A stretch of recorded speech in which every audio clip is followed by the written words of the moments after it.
Something felt terribly wrong when I saw Ngozi's father, Chief Oba, standing in front of his house, his face red with anger. His beloved car, a beautiful blue Jeep, was gone.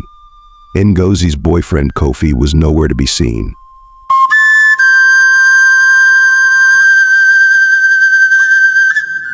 Ngozi, a sweet 20-year-old girl, was in love with Kofi, who was 23. They often laughed and joked together. Everyone in the village knew them as happy lovers. Ngozi's father, Chief Oba, was proud of his daughter. One evening, Kofi told Ngozi he needed money to fix something important. Ngozi trusted him completely. Kofi convinced Ngozi's father that his car needed AC maintenance, that he will love to help him fix it. With trust, Ngozi's father gave him his car to take to an automotive air conditioning technician. Instead of Kofi to take the car to a technician, Kofi took the car to a buyer who paid him a large sum. He told the buyer it was his car, not Ngozi's father's. Kofi then used the money for his own needs, not repairs. Few days later, Chief Oba found out his car wasn't taken to a technician, but was missing. He was devastated. The car was not only valuable but also had sentimental value. He asked around and learned from villagers that Kofi had sold it. Chief Oba called Kofi to his house.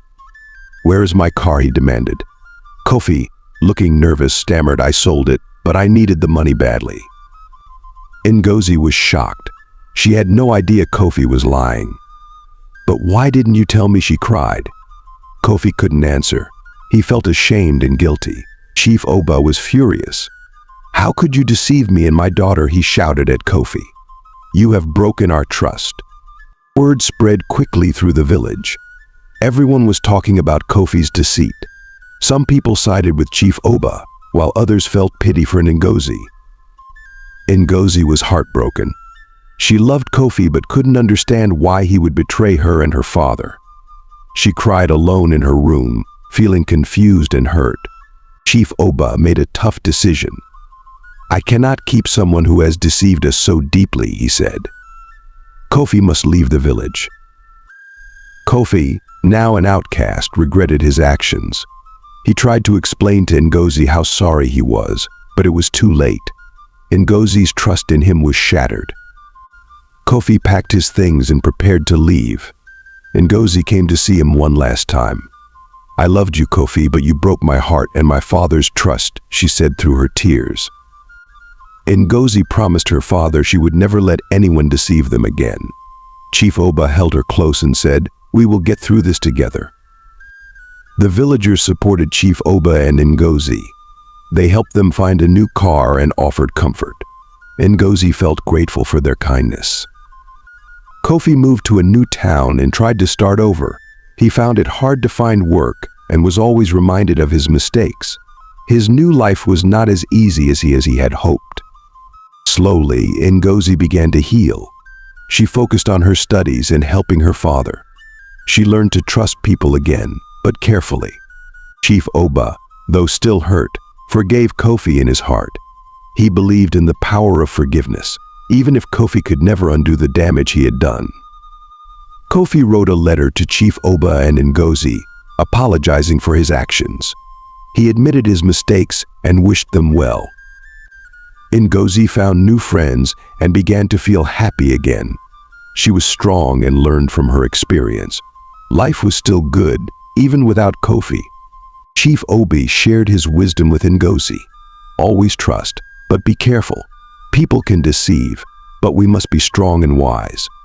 Years passed, and Kofi reflected on his life. He realized how important honesty was. He vowed to live truthfully from then on. Ngozi achieved great things in her life. She became known for her kindness and strength. People admired her for overcoming the betrayal. Chief Oba was proud of Ngozi. She had grown into a wise and strong young woman. He knew he had made the right decision. Chief Oba and Ngozi bought a new car together. It wasn't just a replacement, it symbolized their strength and new beginning. Kofi came back to the village after many years. He saw Ngozi and Chief Oba and apologized once more. They accepted his apology, but they remained cautious. Ngozi, now an adult, forgave Kofi. She realized that holding on to anger wasn't helpful. She wished him well and moved on with her life. Chief Oba shared his story with others, teaching about trust and forgiveness. He used his experience to guide and help the younger generation. The village grew closer through their shared experiences. They supported each other and learned the value of trust and honesty. The story of Ngozi and Kofi teaches us that trust is precious and should never be taken for granted. It also shows that even in the face of betrayal, forgiveness and moving forward are possible. Always be honest and trust wisely. Forgiveness is important, but remember to protect your heart.